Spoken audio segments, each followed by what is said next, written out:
আমাদের মাঠে ফারুক খান জোর হাতালি আমাদের মাঠের মধ্যে চলে এসছে ফারুক খান জোর হাতালি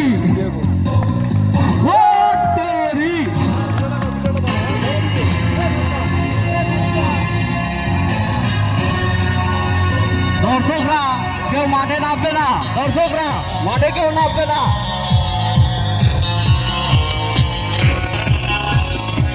आशिक हो मैं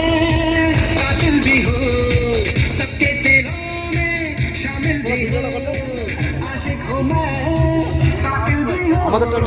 सबके दिलों में शामिल भी हो दिल को वक्तला करा इंतजार से वक्तला আমাদের শাহরুখ খান চলে এসেছে अपने मुकरता नहीं দর্শকরা মাঠ থেকে ক্লিয়ার করো, দর্শকরা মাঠের বাইরে দেখিয়ে দেখো।